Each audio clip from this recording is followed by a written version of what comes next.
Whoa, yeah. Nah. Can you tell us a little bit more about what you do and what people know you for doing? I live here in Warsaw, and I'm a Chopin artist. I grew up in the US, Oh yeah. Louisiana. So what brought you here? Chopin, she was having a really bad day, and after the performance, it just changed her mood completely. What part of Chopin's story really appeals to you? Today I spoke with a pianist who moved from Louisiana, USA to Warsaw, Poland, just because of the love he got for Chopin. He had passion and he's not afraid to show it. This is a conversation that we had with Vin. Before diving into the episode, don't forget to subscribe. Enjoy this podcast. Welcome back to Behind the Logo, powered by Ego. I'm your host, Nate, and as always, we have an amazing guest. Vin, how are you doing?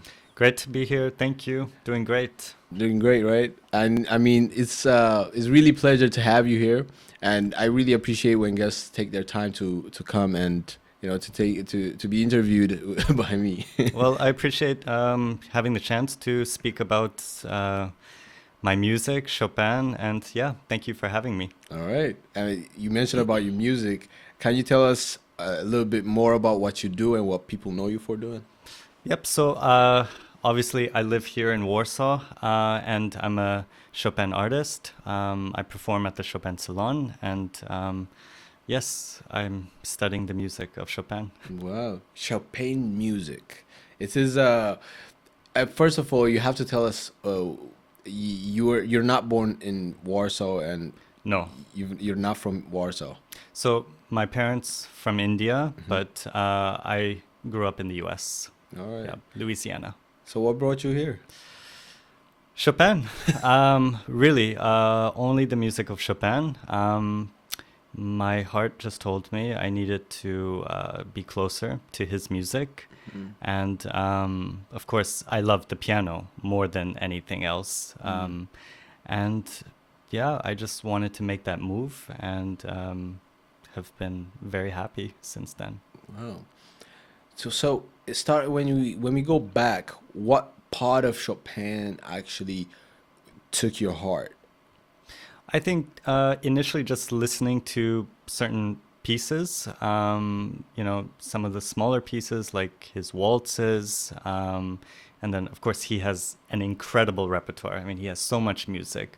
So it's almost kind of like, watching performers present his works. It's like watching your favorite, athletic superstar, right? You just see them do amazing things with their fingers, just, flying on the keyboard, and, listening to Chopin etudes where it's, the fingers are all over the place. And it's just the most beautiful music, and also just the coolest thing to listen to and to watch as well. Yeah, it's really fascinating to me because when you guys play the piano as a pianist, it's really crazy, because when I see that you're even not only your fingers are working, but also you're doing it with your leg movement. Yeah, well, we were using our feet as well. I mean, we yeah. have the pedals too. The so, pedals as yeah. well. Yeah, I mean, as an art, does your upbringing brought you to where you are right now? I mean, we grew up listening to music. Music in our family was a big part, and it's still a big part of our lives. Not only classical music. I mean, my family loves rock and roll music. So we grew up listening to 70s, 80s, Queen, Led Zeppelin, Guns N' Roses. So I grew up as well loving that music. And yeah, so I think just music has always been a big part of our lives. You studied music in college as well? In college, yes. Yeah. How did your parents feel you when you went to music? Yeah, so I think initially, of course, as I think most parents have that concern when it comes to their children studying music and, well, pursuing art in general. It's about livelihood, right? It's about a career path. But I think, to be honest, very quickly, once I started studying, they really warmed up to it, and they've been very supportive through my bachelor's, through master's, and till this day. So it's been amazing to have their support. Wow. It's really rare to find parents that really support like music, art in general. Basically, I came from a world where people who pursue like music and pursue arts in general, they don't see them as a serious person. Let me say, like, not only the parents but also people around you. They'll be like, "You're studying music. Why not doctor or something? Sure. You're trying to be an engineer or something." Sure. So maybe pursuing that kind of music, arts, maybe. Also, I think people who will relate if they study like maybe theater or any other arts related stuff. Right. So it's really fascinating, like, to see parents who also on the other side, like, supporting their children, their kid who are trying to pursue their passion. Yeah, absolutely. And I mean, my brother and I, we both grew up with a lot of opportunities, really. Our parents, exposed us to not only art as well, but, to sports. I grew up playing tennis as well. And so we did a lot of different things. And so they were definitely not shy about, showcasing different aspects and different sides of our personalities as well. So it wasn't only about studying and like being good at school, but that we could pursue art, we could pursue sports as well. And it's been it was a really good balance. Yeah, let's talk about the time where you moved here. Yeah. In Poland, because I believe it was a massive shift in your life. From my perspective, moving from a different, not only country but a different continent, you're diving into a different culture. Even from your side, I can tell, like, moving from state is also different because of the environments that you're living in. Oh, sure, yeah. Yeah, I can imagine that moving a whole country. Especially the U.S. being as big as it is, right? Exactly. Yeah, absolutely. Yeah. So how was the shock? Was there any culture shock when you were in here? To be honest, I didn't think about it too much, and I think part of it was my head was really so absorbed with the fact that I wanted to pursue Chopin. So I didn't think too much, what kind of culture am I getting into? What kind of society am I going to be a part of? And I think it helped that moving to Poland, it wasn't my first trip to Europe. So I've been to Europe before. I spent a lot of time in Italy. And I think that just helped get acquainted, to the environment and, just sort of lifestyle in Europe in general. Do you have any memorable performances that you have did? Some memorable performances? Mm-hmm. Specifically in Poland or like in the US or just in general? Just in general for now. In general, there definitely a couple of them I'm really proud of. And one was definitely back in the US during my bachelor's, was soloing with my university orchestra. That was just an awesome experience. Because there are so many great musicians out there, and unfortunately we don't always get the opportunity to be a soloist, and so to have that opportunity to do it there was beautiful. And that was back in 2016. So yeah, that for sure, back in Louisiana, that was one of the most awesome experiences. Wow, 2016. I think for most people, 2016 was an amazing time. I believe from my experience, it was the time of when I was in high school, and 2016 was one of the best times. And people saying 2026 Yeah. is gonna be the new 2016. I hope. We I hope mean, so. if that's the case, look, I'm on board. Yeah, so I was just trying to connect it with your best experience being Yeah. in 2016 No, as so I well. mean, yeah, it's that was actually, now that I think about it, it's almost April. It's like almost 10 years ago 10 that years ago, performance took place. Wow. Yeah, crazy. My gosh. What changed from there to now? So now, well, I mean, during that time, I finished my bachelor's. I did my master's there as well. And I just kept my love for music. I think that's what I'm most happy about. That, you go through rough patches, and, pursuing music and pursuing art, it is sort of like pursuing sports as well. There is competition, there's ups and downs. You know, you don't always have the best performances.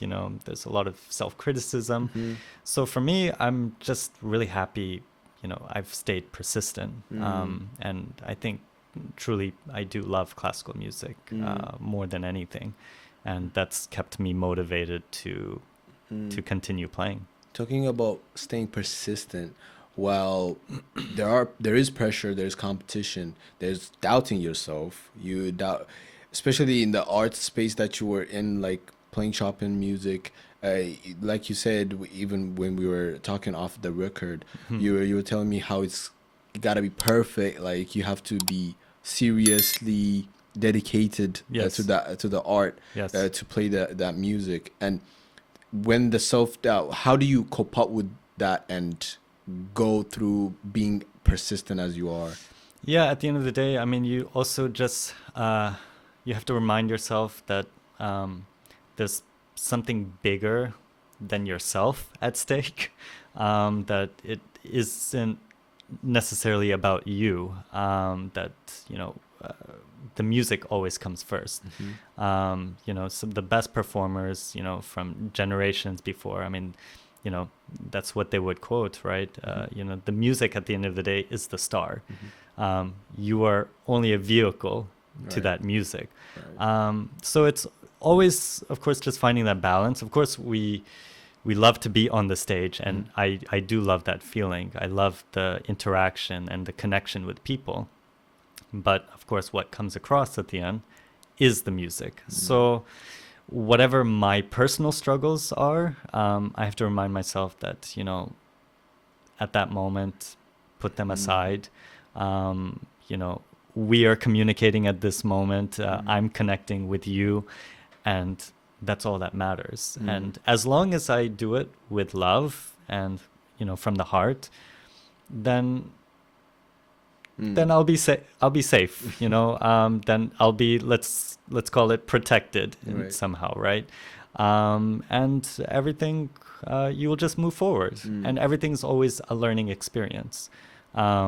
Not that, you don't see it just as a negative thing, that it's just information. Okay, well, something happened this evening.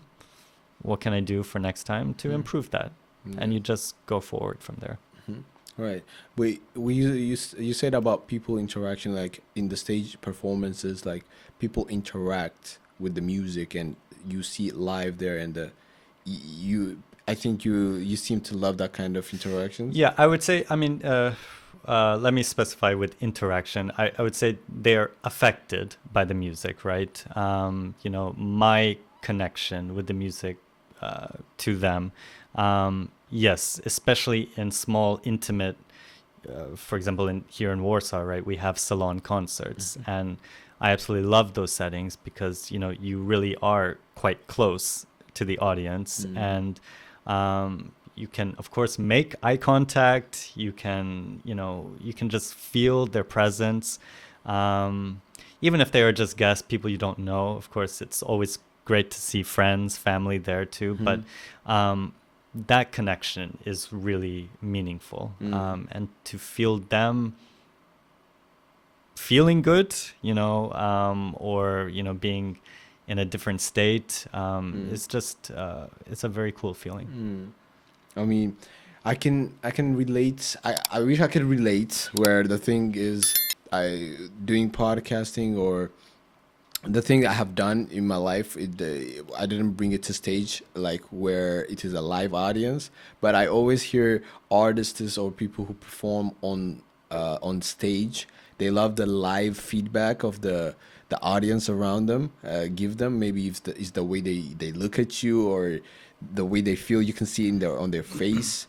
So that kind of things, I think it gives you like a really good feedback. It definitely helps. It's definitely very motivating, especially if yes, they acknowledge your performance. Of course, an applause is always welcome, and it's always a great feeling. But for me, it's always the best feeling when I receive certain comments after a performance, and it's not even necessarily about my own playing, but it was something that they felt, or something that moved them in that moment. And that's really what gives me the motivation to keep playing, because, I also play for those moments, I'm also affected, right? When I'm playing the piano. And even if I perform the same piece, on a different stage, on a different piano, at a different time and day, it's always a different feeling. I react differently to it. And again, it's just information at the end of the day. You receive new information. And it's amazing to get that kind of feedback from audiences as well. Exactly. I mean, is there any comment that stuck in your head, like that people gave you? So you asked about my most memorable performance. I remember a friend where we studied together as well. She was a singer. She still is a singer back in Louisiana. And she told me after this orchestral performance, this piano concerto, that she was having a really bad day. And after the performance, it just changed her mood completely. During the performance, she kind of forgot about her problems. And the work that I presented, it was like roughly 15, 16 minutes. And she just said that, the performance was so moving during that time, and that thank you for lifting my day. And that just really stuck with me because, again, sometimes we let our egos get in the way. We're thinking about our skill sets, just developing everything. And then, we also have to remember that, music affects all of us at the end of the day. And, we listen to music to get away from our everyday problems, our everyday struggles. And, it is, a very meditative, act at the end of the day. Whether you're listening or playing, you're in a state of meditation. And so I remember that comment stuck with me, and I still remember it to this day. And I would say that has to be the best comment. Wow. What part of Chopin's story really appeals to you? Chopin is a composer. Well, first and foremost, he is a Polish composer, and he was born in Poland. Of course, he did not spend too much time in Warsaw, so he spent time in Vienna, Austria, a very short time in Germany, but then, of course, for the majority of his life in Paris. And then, of course, major works in Mallorca. But, Paris was his home for a long time.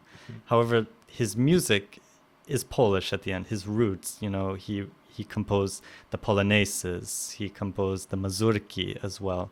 And these are all traditional Polish dances. And for me, he is just the most lyrical composer. He wrote for the piano in such a way that he understood the hand better than any other composer, which really separated him and his music at the end of the day.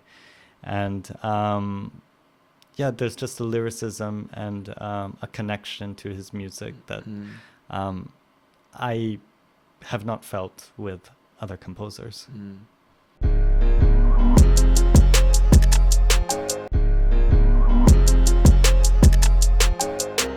I want to ask you this: do you ever get nervous? If yes, do they play a part in your creativity, or do they make you more anxious to play?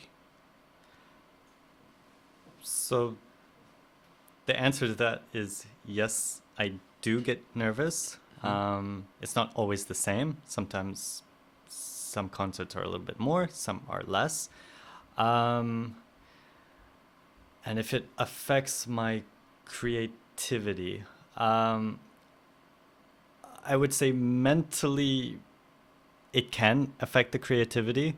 But I think before that, it affects me physically, actually. You know, I become a little stiffer. And I think because of that, yes, it can get in the way of the creativity, because you are sort of like in a, let's say, in a panic mode, that you're just worrying about, you know, loosening up, right? But you know, with every concert, it just gets better.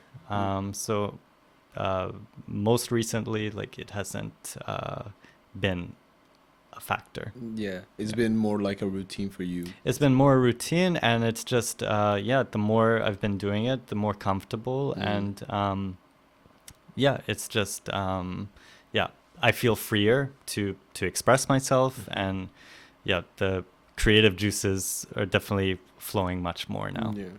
So when you're playing a piano, what makes you creative? Like, you practice it alone first, correct? Like, you practice it alone. Oh, absolutely. So when you do that, what makes you creative, and what drives the creativity in that space? So I think, well, as a pianist, I'm practicing really always alone. Especially with Chopin concerts, you're preparing the music just by yourself.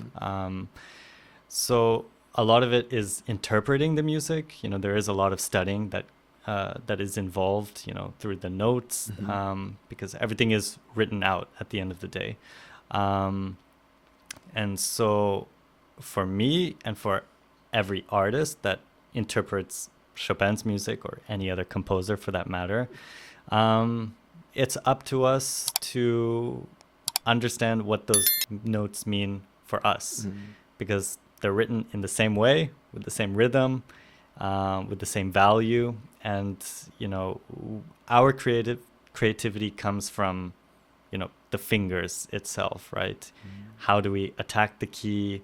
Do we attack it with a little more force, or, you know, slightly more gentle, you know, delicate? And, you know, so we actually have to treat our fingers like paintbrushes, because there are so many different colors within our fingers. This is so interesting, because so you're saying if two artists are given the same notes, it could turn out to be different type of music.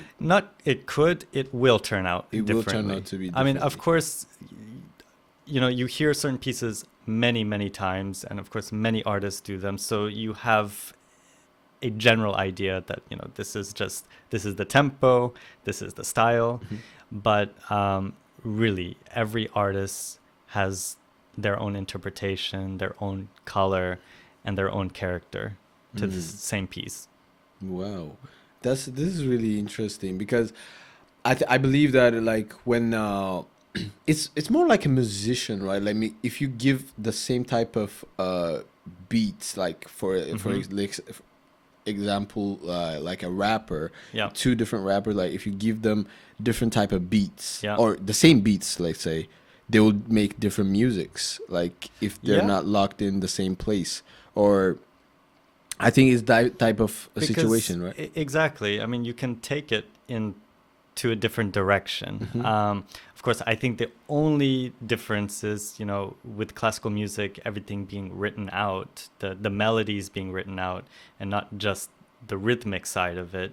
So you don't have that flexibility to change the notes, right? But, you know, you can sort of, you know, you can take more time, you can slow down in certain areas, you can speed up, you can change the, you know, the dynamic level as well. And in that regards, yeah, it's similar. Like if you give two artists, you know, the same beats, but they're going to think about it very differently. Yeah, the way they attack it is going to be different. Exactly. And when we go back, let me take you back to Louisiana where you grew up. Can you picture it how you grew up, and how was it like to be a kid in Louisiana? Yeah, in Louisiana, I mean, well, my brother and I, we went to school there, you know, from childhood, right? From, you know, elementary, middle school, high school, all the way up until college. Yeah, well, Louisiana is extremely hot at the end of the day. So, you know, outdoors time, I mean, it's sunny, you know, it's surrounded by swamps, right? And the music culture is actually quite great there, right? Because Louisiana is known for Cajun and Zydeco music at the end of the day, right? This is their own, you know, French traditional music. And French traditional music. right, because Louisiana has that French history as well. So, of course, New Orleans being 2 hours from my hometown, of course, the birthplace of jazz. But in general, in Louisiana, right, we're surrounded by what we call Zydeco and bluegrass. So, you know, with fiddle as well, I mean, that's a big part of bluegrass and Zydeco music. And yeah, so we're exposed to it. But, you know, as children, I mean, we did normal things. You know, we played sports. We hung out with our friends, and spent a lot of outdoors time as well. And basically, you told me it's a hot place, so it's the weather here affected you. Yeah, weather after you here is moved here. completely different. Yeah. I mean, I would have never said that I enjoyed winter, you know, back in Louisiana, because our winters were also quite short and definitely not as extreme as it is here. Yeah. That was a shock, but I think even bigger than that was just the daylight, right? You know, come October, November, I mean, we just lose all daylight, and then for 5 months we have to deal with that. Yeah. I think that had more of an effect than the cold. I would say, I mean, when I see snow, to be honest, I'm very happy. Oh, you like snow? I love the snow here, you know, so I think I've really come to love cold temperatures just because of the snow. Wow. Then this year have been a good year. Oh my God, this year was amazing. It was, yeah, even -15, -16. As long as it was sunny outside, I was very happy to step outside. Yeah. The sun is hard to get here. Oh my God, yeah. It's tough. You feel that, you know, drop in energy. And, Yeah. You know, that seasonal depression, I mean, really does kick in. Exactly. I thought, I mean, I really didn't think I was going to be affected by that because, you know, I mean, I'm also the type of person, you know, it's all mental, right? Yeah. But, you know, to a certain point, the weather does affect you. Exactly. So all that being said is I'm happy spring is coming. The days are getting longer again. Exactly. And, you know. I'm happy as well because Yeah. I think in Poland, I really, really acknowledge that the sun really runs the world. Like the energy shifts when the sun is down, like for a long time. Right. Because the way that your mood changes, the way you move, the way you interact with people. Yep. And I really understand why the Polish people doesn't laugh that much. No, it's true. I mean, you quickly understand that, Yeah. you know, it's the climate here, the right? climate. It's the environment. Exactly. You know, I have the routine. I go to work every morning at 8 a.m. I'm on the trams, I'm on the buses, and yeah, when the sun is non-existent, You'd be like, yeah, exactly. You does know, it affect your creativity at any? I think so.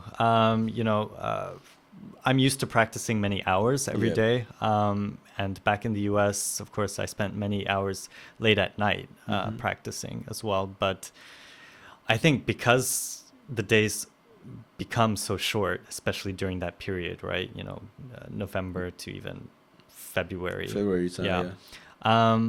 You do sort of lose that. You feel like you really need to get your work done earlier in the day. Yeah. And if you miss that window, you just feel like, you know, The day's gone. yeah, you just lost your opportunity. Yeah.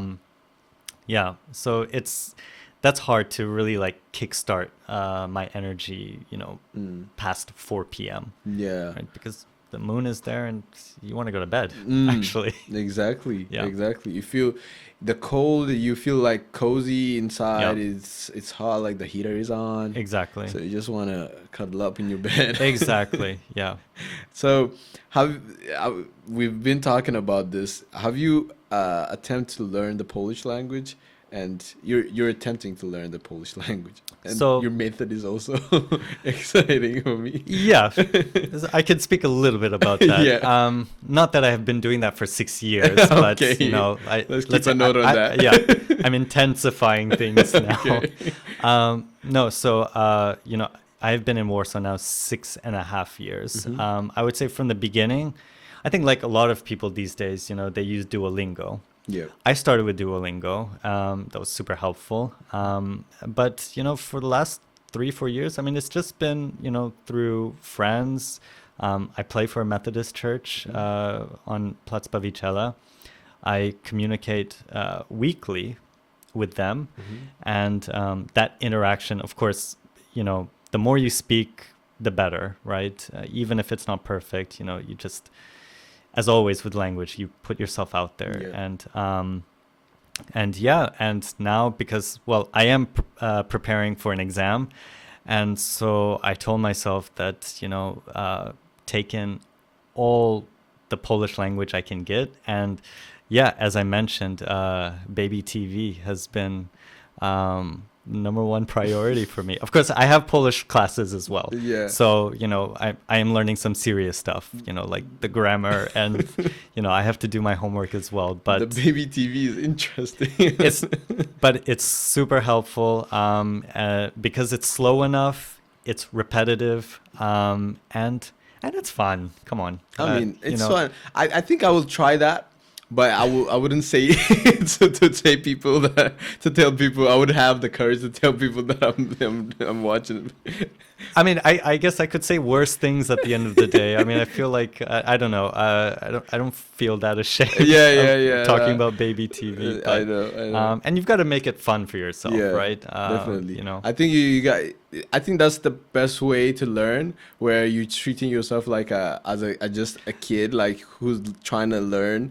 Exactly, because the baby words. it's you start over, right? I mean, Exactly. and you know, and there's nothing wrong with that, actually. You know, with any skill, right? You start from the beginning. So, of course, you know, like the older you get with time. I mean, I'm still a relatively young guy, so I don't have to like worry too much about my brain right now. Yeah. But at the same time, right, with any skill, like, you know, we are starting from scratch, and yeah, you can, well, I feel like it's okay, we can treat ourselves like children, because, you know, we don't have knowledge Yep. about this task, Yep. this you know, this skill yet, and yeah, just start from the beginning. Yeah. Maybe I should give myself a challenge where I watch baby TV for a couple of while, see my change, and track my change as well. Maybe I'll film it and stuff. Then Look, I have my notebook as well. I mean, you know, if I come across words that I don't understand, Yeah. I simply write it down. I look it up, and then I move forward with it. Yeah. Well, that might be the perfect way to learn Polish then.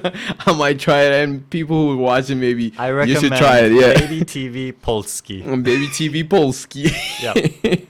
To learn the perfect way to learn Polish. Yeah, absolutely. All right. And you say you have a test as well. It's a Polish test. Yes, so there's an exam. My goal is to take this exam in June. So this is for a B1 certificate. Okay.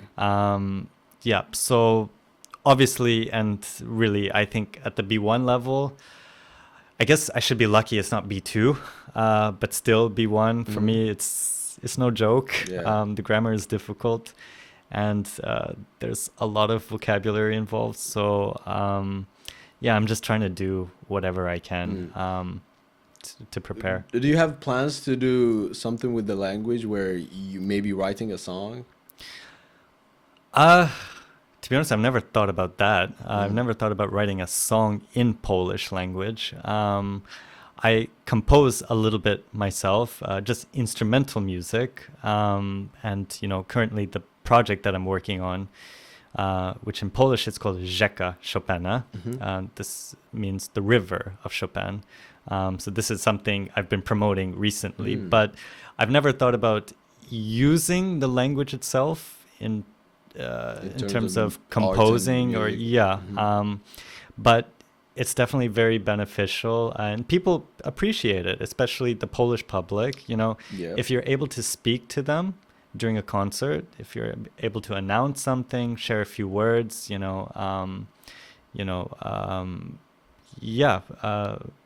Yeah, they really appreciate they it. definitely appreciate it. Yeah, they appreciate the effort. I believe Polish people themselves, they know how difficult their language is. Oh, absolutely. And so really they are quite kind as well, and they're patient and and very forgiving for the mistakes that you make. So they know the challenges. So really they appreciate the effort more than anything else. Definitely, we should show more effort to learn the language then. I mean, I try my best on a day-to-day basis. And to be honest, that's what's helped me become closer to the community. As I mentioned, I do play for a church. And of course, there are members who speak English, but then there are members who don't. And, I don't only communicate through music. I mean, of course, that's my main means as a pianist, right? To communicate a musical message. But, we are human beings too. We speak to each other. And if we can't speak, then,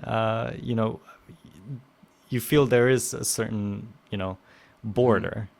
So the more you're able to communicate, even with mistakes, you grow closer to people. Do you have any advice for people who for kids, maybe there are kids right now who trying to be a pianist or trying to practice this Chopin music? What advice do you give them? Or if you see yourself, if you have a chance to meet yourself back then, what advice would you give for yourself? So I think if I could change one thing from the past, I would have told my teenage self just to be more open to different possibilities. Because of course, with classical music, there is a dedication and you have to really put in a lot of time. However, you can also develop other skills too. So I think if I could go back in time and change something, it would have been that.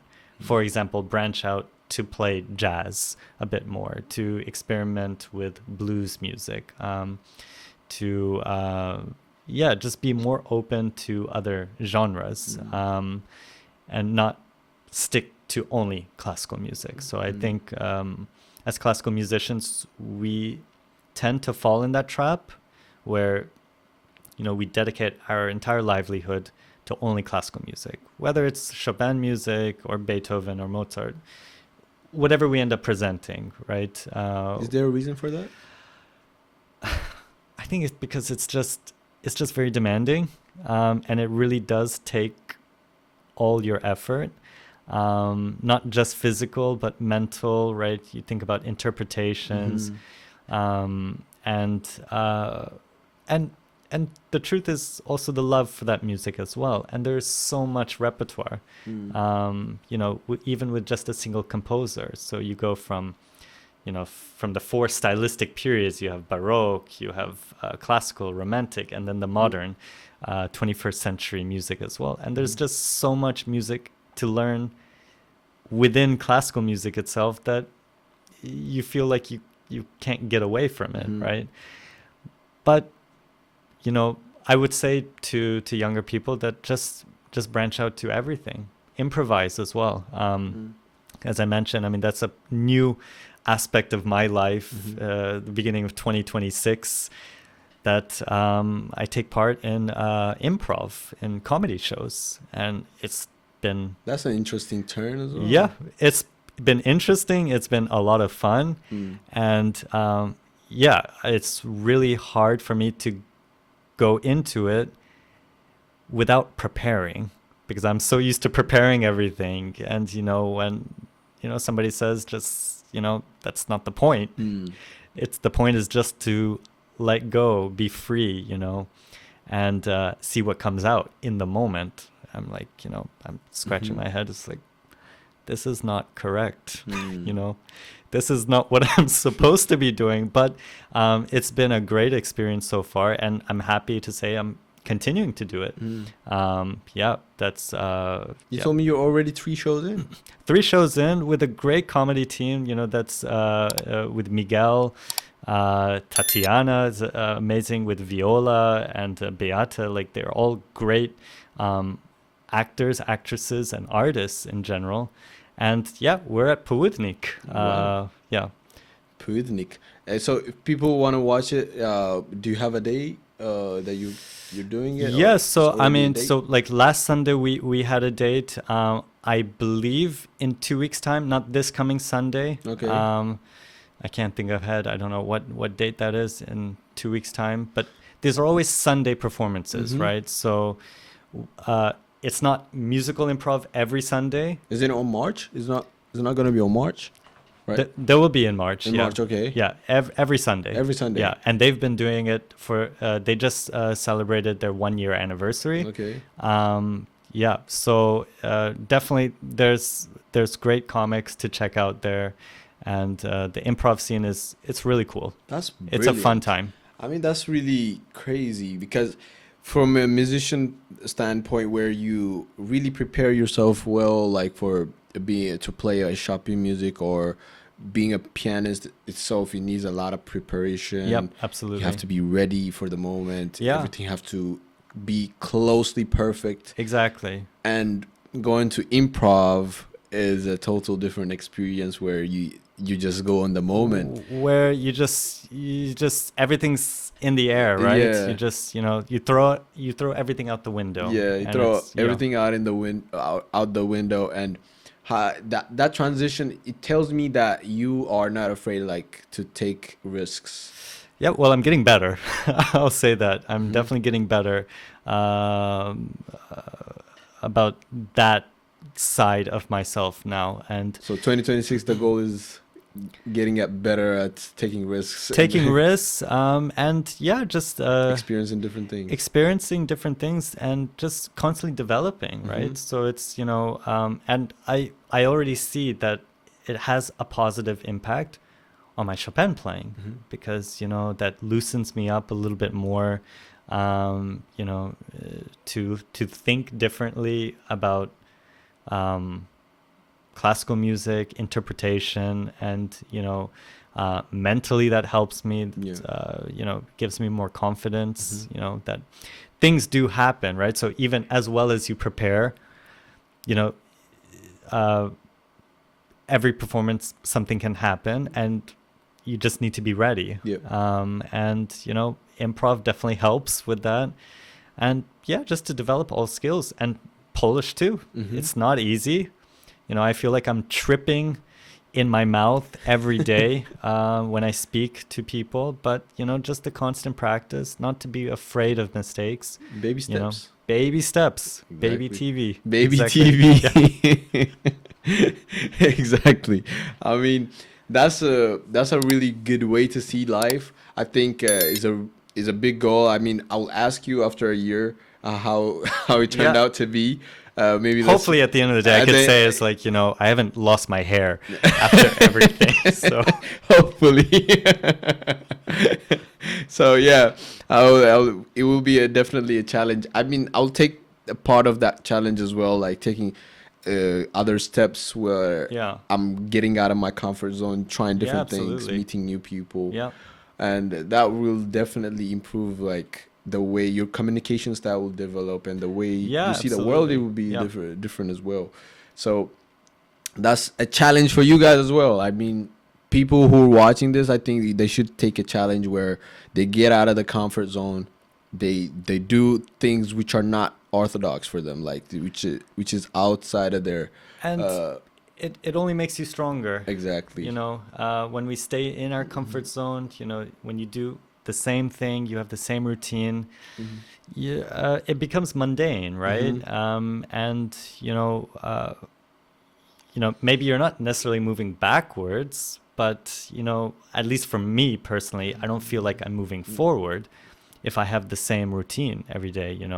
If I play the same concert every time, right? Like I develop the repertoire, I develop new ideas, I want to compose more, right? So if I see myself putting out new things and thinking differently, that makes me very happy. Yeah. Does being a musician change the way you see life?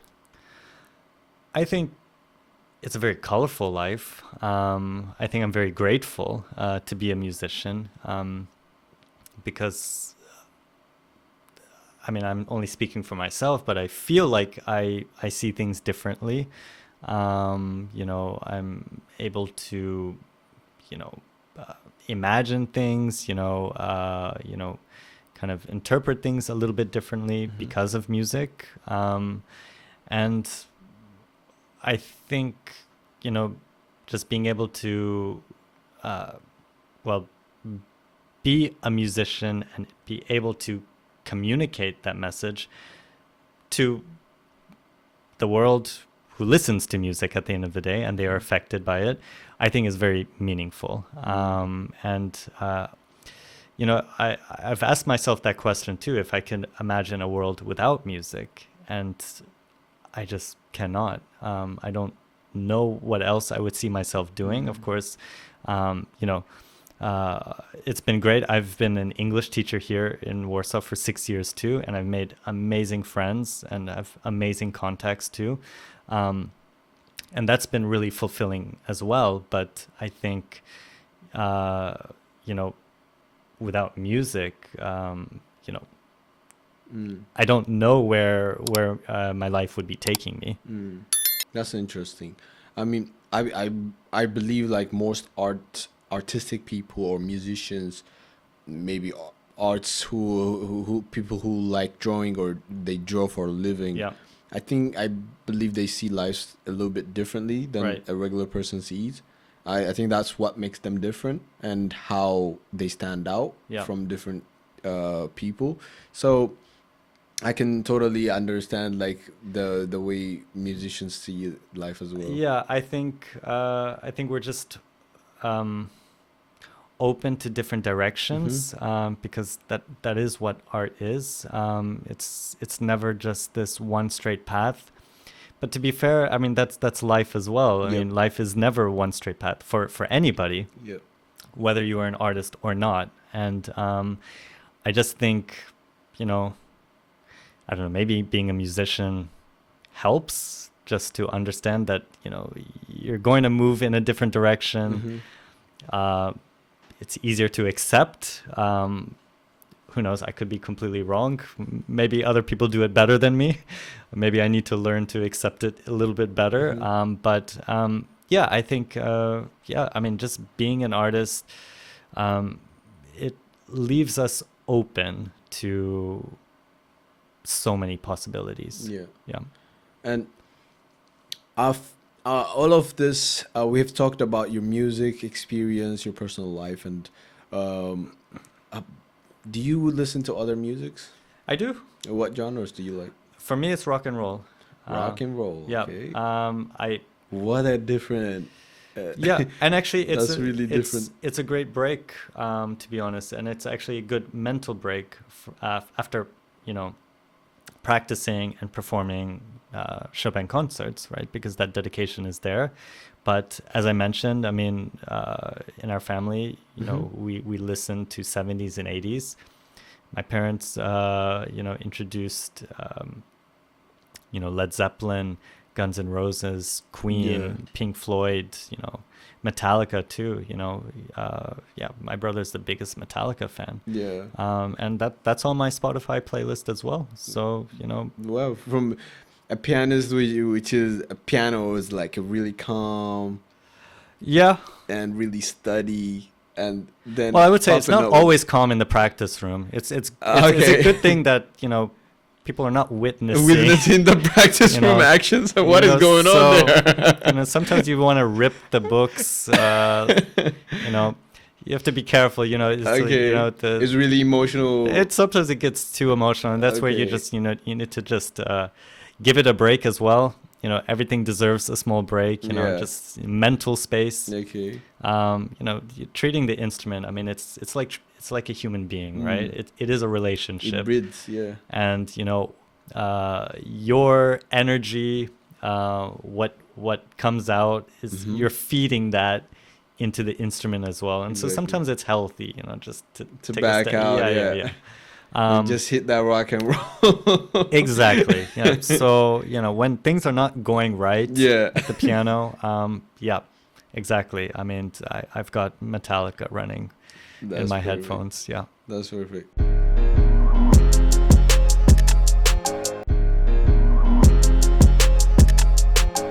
So now we go to the quick fire questions that we have. Okay, I'm curious. Yeah, we're gonna ask you, this is gonna be this or that, then you're gonna choose one. All right. So, classical or jazz? Classical. Composing or performing? Oh gosh, performing. Piano solo or orchestral collaboration? These are not so easy. So you're giving me some ones to think about. Think about it. I mean, I love solo playing, but I've had great experiences with orchestral works too. If I have to say, if anything that's missing in my life right now, it's orchestral playing. So I'm going to go with orchestral playing. Oh, there you go. So, stage lights or studio silence? Stage lights. Morning practice or late night creativity? Now it's definitely morning practice. I love my coffee in the morning. And that's the best feeling. I'm awake, I'm energized, I'm motivated. So it's for me, it's straight to the practice room. Straight to the practice room. Yeah. Do you feel like there is any question that I haven't asked and there's any question that you want to answer? I don't think so necessarily. You asked the question about, performing or composing. I would just say that, composing has also been the new element, a new aspect of my artistic life. It's actually super exciting for me because I'm really enjoying it. And this project, Rzeka Chopina, the river of Chopin, is flowing. It's really flowing at the moment, and it's continuing to be extended. And I've started presenting these works as well. So I would say, composing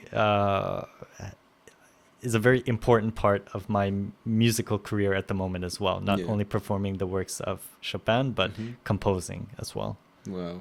Yeah. I mean, that's really amazing and great to have you here. It's been awesome. It's been an awesome conversation. Thank you for having me. It's been a pleasure. It's been a pleasure for me as well. Like I never had a pianist sit across me and tell me about Chopin music and all of this. And Well, you're in the land of Chopin. in the land And of Chopin, yeah. So I invite you guys for a Chopin concert, and no, it's definitely a must. If you haven't been to it already, yeah, come to the Chopin Salon by candlelights. We will And a glass of definitely wine. come here. We will definitely come because we are in the, like you said, we are in the city of Champagne. Absolutely, yeah. And we haven't been here. I've been here for about almost 5 years now. Yeah, no, so it's time. It's high time, right? It's high Yeah, time. absolutely, Yeah. yeah. It's about time to go. Yeah. So now we're gonna go to the last segment of our show, where the producers. So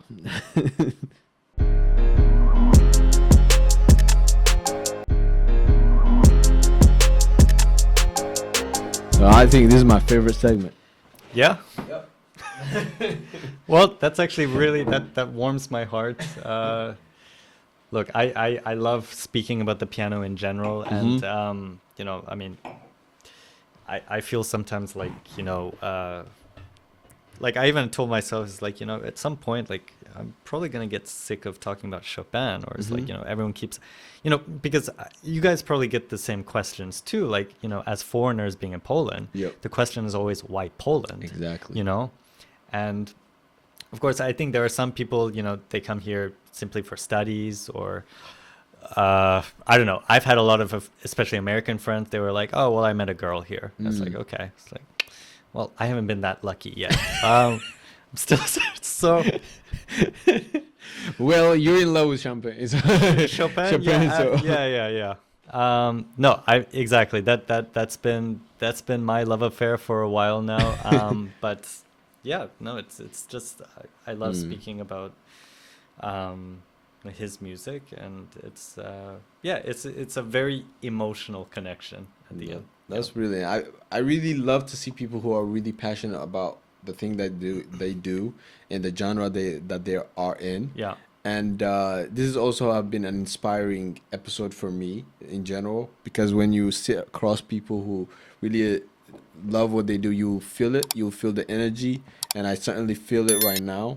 And yeah, I really hope we're gonna have like an episode 2 for this show, and maybe after the Chopin concert that we go, Yep. maybe we'll have another episode, or we will do maybe a challenge. This challenge that that is So we'll have both Chopin and champagne. champagne at Yeah, the same. exactly, Yeah, exactly. Yeah. So yeah, it's been an amazing episode. And if you're wondering about the champagne on the table right now, this is a time where we celebrate All right. our guests' achievement. Cool. Well, we believe that people don't get the time to celebrate their own achievements, and we're trying to integrate a small segment where they can celebrate it I think here that's a great touch. with the podcast. Yeah. I mean, it was a producer's idea. So you can open the champagne for us, Oh, and boy. So I will say. hopefully a professional. Hopefully a professional. I will say I am not very good with my fingers when it comes to these kind of things, but I mean, you're a pianist. I'm a pianist, You have yeah. a way. where there's a will, there's a way, right? There's a way. All right. All right. Okay. Does that work? Yeah, Grab that's it from the this. way. Okay. Yep. All right. Where am I pointing at this?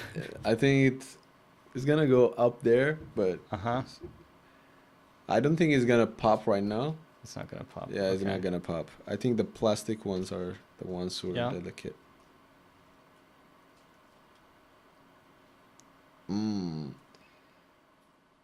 Whoa! Yeah. Nah, Right? that's a Boy, professional. I knew you're gonna find a way.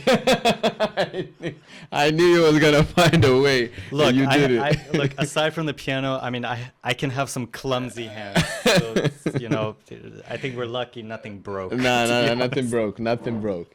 Let me. I mean, we had a couple of incidents where it was close. It Gosh, was really okay. close All right. incidents. but yeah, today was safe. Well, look, honestly, I'm just glad I wasn't that person. All right. Cheers to you. Thank you Cheers. for having me. And congrats to you guys as well. Oh, thank you very much. And thank you for coming and sharing your experience with us. And do you feel, do you have anything last to say? Or where can people find you as well? Well, Instagram is definitely probably the Convenient way. the most convenient way. I have a few of my works on Spotify. That's been a new project. I'm trying to develop that Okay. at the moment. But yeah, my stories are on Instagram. Follow them. Chopin concerts, comedy. It's all there at the moment. Yeah, so, it's all there. Yeah. Guys, Chopin concert. Do you have like the schedules already, or? So 2 coming up next week. Actually, Tuesday, March 24th, and Friday, March 27th. Okay. All at 7 p.m. All at 7 p.m. Yeah. All right. So, guys, thank you very much for watching. And if you want to catch him at Chopin concerts, you can always follow him on Instagram. Maybe you can post there. Absolutely. Yeah. So the concerts by candlelight Yeah. with a glass of wine. Candlelights with a glass of wine. That's the place to go. I'm going there. Absolutely. With my Yeah. tuxedo and Absolutely. Yeah. Look, it's an experience. It's an experience. So everybody who wants to experience this, it's in Warsaw. You can come here, and if you're a tourist as well, you can have a chill time. At Chopin concert. I always we're thinking only about champagne now. I drank a glass of champagne now. It's going to be a C&C evening, right? Yeah, Chopin CNC. and Champagne, right? exactly. Yeah. So thank you very much for watching until this point. Make sure to like, share, subscribe this episode. Ciao, ciao. Bye. Thank you so much. It was That a was pleasure. fun. That was fun as Yep. well.